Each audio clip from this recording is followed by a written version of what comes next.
महानगरपालिकेचे महापौर आणि उपमहापौर विराजमान झाल्यानंतर परिवहन समिती आणि स्वीकृत सदस्यांसाठी राजकीय पक्षाकडून मोर्चा बांधणीला वेग आला आहे।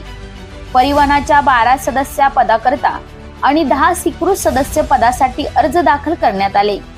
मात्र परिवहन समितीच्या 12 जागांसाठी भारतीय जनता पार्टीने वैयक्तिक 12 उमेदवार रिंगणात उतरवल्याने परिवहन समितीसाठी निवडणूक होणार हे निश्चित झाले आहे। शिवसेनेच्या शिंदे गटाचा वचपा काढण्यासाठी भाजपाने ही नवीन खेळी केल्याची चर्चा राजकीय वर्तुळात सुरू आहे। या परिवहन समितीच्या सदस्यपदी तळवली गावचे सुपुत्र तथा वन मंत्री गणेश नाईक यांचे कट्टर समर्थक असणारे रामचंद्र पाटील यांचे सुपुत्र रोशन पाटील यांची वर्णी लागली असून भाजपाच्या सर्वच कार्यकर्त्यांमध्ये जल्लोषाचे वातावरण आहे। याविषयी रोशन पाटील यांनी सांगितले, परिवहन समितीच्या सदस्यपदी निवड झाल्याने आपण नागरिकांना NMMT ची सेवा कशी चांगल्या प्रकारे देता येईल यासाठी प्रयत्न करू।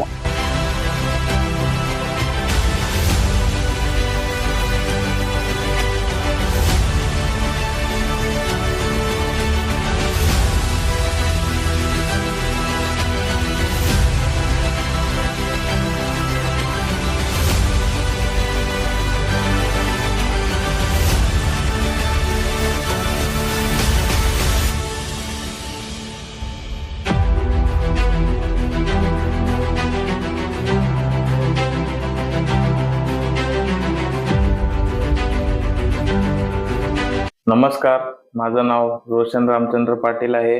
मी तळवली गावाचा रहिवासी आहे।